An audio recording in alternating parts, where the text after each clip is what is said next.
नमस्कार दोस्तों, stock market studies में फिर से एक बार आपको स्वागत है। तो आज आज आपके सामने मैं फिर से एक नया स्टॉक के बारे में डिस्कस करूंगा। देखिए, आज जिसके बारे में बात करूंगा वो एक बैंकिंग कंपनी है और वो भी एक प्राइवेट बैंकिंग कंपनी है। तो प्राइवेट बैंक में जितने सारे कंपनीज है उनमें से इसका रैंकिंग 4 नंबर पोजीशन में है। तो क्यों 4 नंबर है? नंबर 1 कौन है? HDFC bank. नंबर 2 कौन सा है? ICICI bank. नंबर 3 में कौन सा है? कोटक बैंक। और 4 नंबर बैंकिंग है एक्सिस बैंक। तो आज मैं बात करूंगा तो एक्सिस बैंक के बारे में, क्योंकि कंपनी ने प्रॉफिट किया फिर भी स्टॉक में गिरावट क्यों हुआ। क्योंकि एक दोस्तों ने मुझे कमेंट किया, सर कंपनी तो अच्छा खासा प्रॉफिट किया था और मैं इस प्रॉफिट को देख के ट्रेडिंग किया और मुझे लॉस हो गया। क्योंकि मुझे लगता था कि कंपनी अच्छा खासा प्रॉफिट हुआ है, कंपनी अप टेन में जाएगा, मगर वो कंपनी उस दिन डाउन पे 10 में गया और लॉस हो गया। देखिए, मैं पहले डिस्क्लेमर जरूर देना चाहता हूँ। बहुत सारे दोस्तों ने ये भी कमेंट किया, सर पिछले दिनों में 2 दिन पहले तो रिजल्ट आ गया था, तो आज क्यों वीडियो बना रहा है? देखिए, मैं इसीलिए 1-2 दिन के बाद ही वीडियो बनाता हूँ, क्योंकि रिजल्ट देख के बहुत सारे लोग ट्रेड करने लग जाते हैं। तो मैं आपको टेक्निकल चार्ट पैटर्न दिखाऊंगा, वहां से आपको लगेगा रिजल्ट भी अच्छा होगा दिखेगा, तो आपको लगेगा चलो अच्छा खासा रिजल्ट है, चलो मैं ट्रेड कर लेता हूँ, और वहां से ही आपको लॉसेस होने का चांसेस होता है। तो मैं इस तरीके से इवेंट को हमेशा मतलब आपको ट्रेड करने के लिए ना ही कहूंगा, क्योंकि इवेंट में ट्रेड करना मतलब आप लखपति भी बन सकते हैं और आप करोड़पति मतलब रोडपति भी बन सकते हैं। क्योंकि ट्रेडिंग एज ए मतलब एज ए टेक्निकल के हिसाब से चलना चाहिए। कोई इवेंट होता है तो पूरा ट्रेंड चेंज हो सकते हैं, आपने जो एक्सपेक्ट कर रहा था वो एक्सपेक्टेशन चेंजिंग हो सकते हैं। तो मैं इसीलिए इन्वेस्टर के लिए वीडियो बनाता हूँ, तो इन्वेस्टर के हिसाब से ऑब्वियसली इस वीडियो बहुत इंपॉर्टेंस है और कुछ सीखने को भी मिलेगा, तो वीडियो को लास्ट तक देखना। और हाँ, आप ट्रेड करते हैं तो आप नीचे टेलीग्राम को ज्वाइन करिए, वहाँ पे ट्रेडिंग के आपको कॉल दिया जाएगा।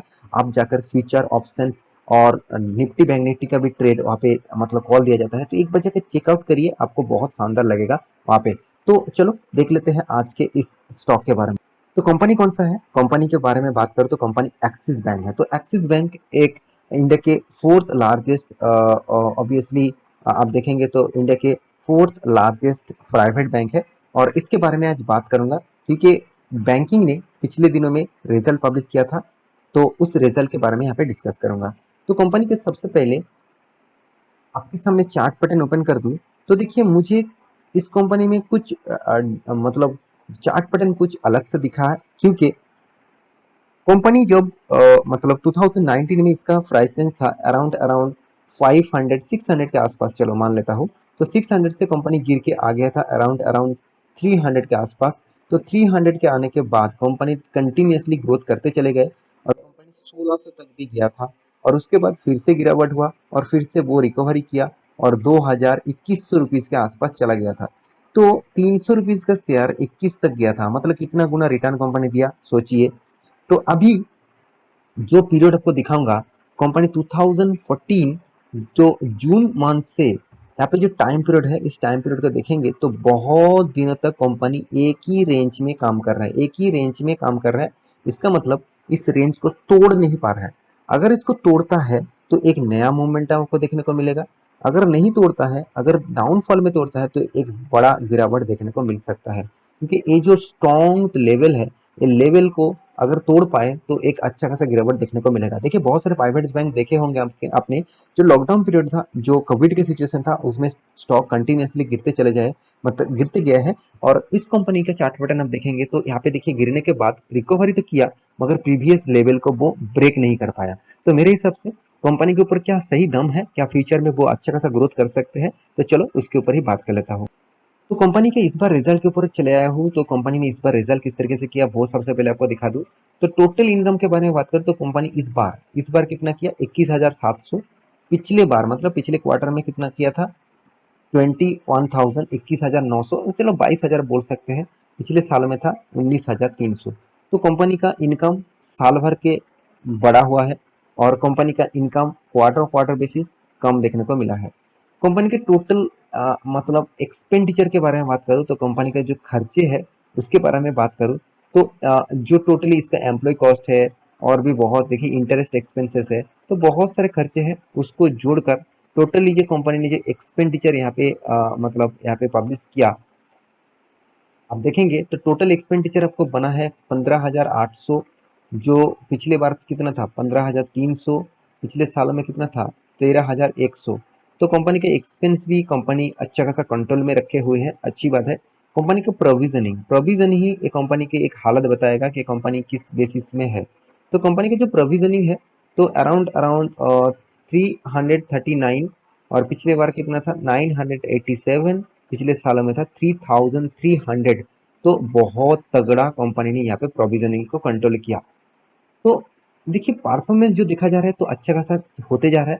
तो अभी देखना है कंपनी का टोटल प्रॉफिट टैक्सेस पे करने के बाद।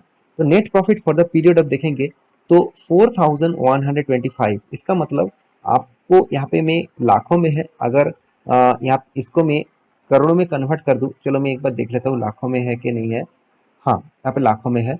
तो टोटली करोड़ों में मैं कन्वर्ट कर दूं तो 41 करोड़ का प्रॉफिट किया। तो पिछली बार कितना था, पिछले बार भी 41 करोड़ था।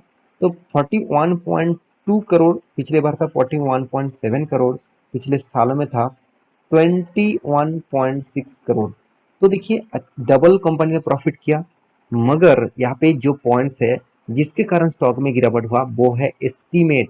कंपनी ने जो एस्टीमेट किया था उस एस्टीमेट को ब्रेक नहीं कर पाया, क्योंकि कंपनी हमेशा एस्टीमेट करते हैं प्रीवियस जो क्वार्टर है उस क्वार्टर का रिजल्ट, मतलब Q4 का जो रिजल्ट है उस रिजल्ट के हिसाब से कंपनी का इस बार का जो रिजल्ट है वो कंपेयर करें तो कंपनी का एस्टीमेट ब्रेक नहीं कर पाया, एस्टीमेट डाउन हो चुके हैं। तो यही एक वजह है, यही एक कारण है स्टॉक में गिरावट करने के। क्योंकि देखिए ये मैं नहीं बता रहा हूँ, आप एक बार वेबसाइट विजिट करेंगे तो आपको खुद पता चलेगा। दिग्गज वेबसाइट मनी कंट्रोल ने यहाँ पे बताया है कि एक्सिस बैंक फॉल्स आफ्टर, यहाँ पे देखिए टॉपिंग एस्टीमेट, मतलब कंपनी के जो एस्टीमेट है वो उसको मतलब टॉप नहीं कर पाया, उसको ब्रेक नहीं कर पाया, तो इसीलिए कंपनी का यहाँ पे टोटली गिरावट देखने को मिला है। तो फिर भी मैं कंपनी के ऊपर ऑब्वियसली जरूर कहूंगा कंपनी अच्छा खासा तगड़ा परफॉर्मेंस किया है, क्योंकि पिछले सालों की तुलना से देखा जाए तो कंपनी 91% का ग्रोथ हुआ है, 91% का ग्रोथ। तो कितना शानदार परफॉर्मेंस हुआ है आप देख सकते हैं। तो और एक चीज मैं आपको यहाँ पे जरूर दिखाऊंगा कंपनी का एनपीए। तो नेट एनपीए के बारे में बात करूँ तो कंपनी इसको भी कंट्रोल में लेके आया है। जो 1.20 था पिछले साल में उसको 50% कम किया है, 0.64% बना दिया है। इसका मतलब जितने लोन बांटे हैं उस लोन को वो रिकवरी भी किया है। यही सबसे खासियत होगा कंपनी के लिए। अगर एनपीए कम होगा, जितना एनपीए कम होगा उतना ही तगड़ा परफॉर्मेंस देखने को मिलेगा। तो पिछली बार कितना था 0.73%। तो लास्ट में कंपनी के बारे में एक चीज मैं जरूर कहूंगा, कंपनी का रिटेल जो बिजनेस है तो वो आपको देखना चाहिए, जो मिलेगा आपको सेगमेंट वाइज रेवेन्यूज। तो रिटेल का जो बैंकिंग है, रिटेल बैंकिंग मतलब जो बैंक करंट अकाउंट से सेविंग अकाउंट से पैसा मार्केट से उठाता है उसका परसेंटेज कितना ग्रोथ हुआ। देखिए 19,600 जो पिछले बार था 19,100, पिछले साल में था 16,700। ऑब्वियसली यहाँ पे पॉजिटिव ग्रोथ देखने को मिला। तो क्या अभी इस कंपनी के ऊपर निवेश करना चाहिए? देखिए कंपनी का टोटल ओवरऑल में चार्ट पैटर्न आपके सामने ओपन कर दूं तो यहाँ पे total life time chart pattern आपके सामने ओपन कर दूं तो कंपनी करीबन करीबन 20,700% का रिटर्न दिया। 20,700%, सोचिए कितना बड़ा रिटर्न दिया। क्योंकि कंपनी का रिटर्न ऑफ रेशियोज आप देखेंगे तो कंपनी का मैं रिटर्न ऑफ रेशियोज दिखा दूं तो 13% तक 10 सालों में आपको रिटर्न दिया, बाकी सालों में क्या लॉसेस दिया। तो कंपनी में बहुत वोलाटिलिटी है, इसका चार्ट पैटर्न ही आपको बता देंगे कि कंपनी में कितना वोलाटिलिटी है। अगर आप इस तरीके से वोलाटिलिटी झेल सकते हैं तभी कंपनी के ऊपर टिके रहिए। अगर इस तरीके से वोलाटिलिटी आप झेल नहीं सकते तो इस कंपनी से आपको निकल जाना चाहिए, क्योंकि कंपनी में दम तो है मगर उतना दम नहीं है जो एचडीएफसी कोटक बैंक में आपको दिखेगा। तो कंपनी के ऊपर मैं एक ही चीज कहूंगा, कंपनी अच्छा खासा परफॉर्मेंस तो कर रहा है फिर भी कंपनी के पास बहुत तगड़ा कर्जा है। 8.64% का कर्जा, कितना बड़ा कर्जा लेके रखा है, अराउंड अराउंड 1 लाख, सॉरी माफी चाहता हूँ 10 लाख करोड़ का। कंपनी 2,16,000 करोड़ का कंपनी का टोटल मार्केट कैप है और कंपनी खुद 10 लाख करोड़ का टोटली यहाँ पे कर्जा लेके रखा है। कितना तगड़ा कर्जा कंपनी ने लिया है सोचिए। कंपनी इस कर्जा लेने के बाद भी 14,000 करोड़ का टोटली इनकम भी कर रहा है, हाथ में करीबन करीबन 26,000 करोड़ यहाँ पे कैश भी है। तो कर्जा कुछ भी हो, कंपनी अगर प्रॉफिट कर रहा है तो अच्छी बात है। कंपनी का अर्निंग पर शेयर भी अच्छा खासा है 52 रुपीज। कंपनी का प्रॉफिट ग्रोथ 91% ग्रोथ हुआ इस बार, अच्छी बात है। कंपनी का सेल्स ग्रोथ 12% है। तो ओवरऑल कंपनी के बारे में लास्ट में जरूर कहूंगा कि कंपनी के ऊपर दम है। अगर आप इस कंपनी के ऊपर निवेश करना चाहते हैं तो एक बार रिसर्च करना, उसके बाद निवेश करना, क्योंकि कंपनी के अभी जो वोलेटिलिटी है वो बहुत जबरदस्त है। अगर आप इस वोलेटिलिटी को झेल सकते हैं तो लॉन्ग टर्म के लिए एक्सिस बैंक अच्छा रहेगा। अगर आप वोलेटिलिटी नहीं झेल सकते कि इस तरीके से वोलेटिलिटी मुझे नहीं चाहिए, तो आप इस कंपनी को अवॉइड कर सकते हैं। तो कंपनी के इन्वेस्टर के बारे में बात करूं तो इन्वेस्टर भी टिके हुए हैं। जैसे एफआईएस के पास कितना 46% है, डीएस के पास कितना 31% है, पब्लिक के पास कितना 12% है। ओवरऑल बात करूं हर किसी के पास इसके हिस्सेदारी है। प्रोमोटर के पास ओनली 9% है। देखिए प्रोमोटर बैंकिंग कंपनी जैसे बैंकिंग सेक्टर में आपको ज्यादा से ज्यादा प्रोमोटर नहीं दिखेगा, और दिख भी गया तो थोड़ा सा प्रोमोटर दिखेगा। तो मैं जरूर कहूंगा इस कंपनी के ऊपर स्टडी करना, उसके बाद निवेश करने के लिए सोचना। कि ऐसे नहीं कि सर ने बता दिया कंपनी अच्छा है तो निवेश कर देंगे, बिल्कुल भी नहीं। बहुत ज्यादा वोलाटिलिटी है, मैं बार बार आपको बोल रहा हूँ कि वोलाटिलिटी आपको झेलने का क्षमता है, तभी इस कंपनी के ऊपर फोकस रखना। तो आशा करता हूँ मेरे इस वीडियो को अच्छा लगा होगा। तो कितने अच्छा लगा होगा वो मुझे कमेंट और शेयर करके ही बताएंगे। और मिलते हैं नेक्स्ट टॉपिक लेके, तब तक के लिए अच्छे से रहिए, अपने ख्याल रखिए, बाय बाय।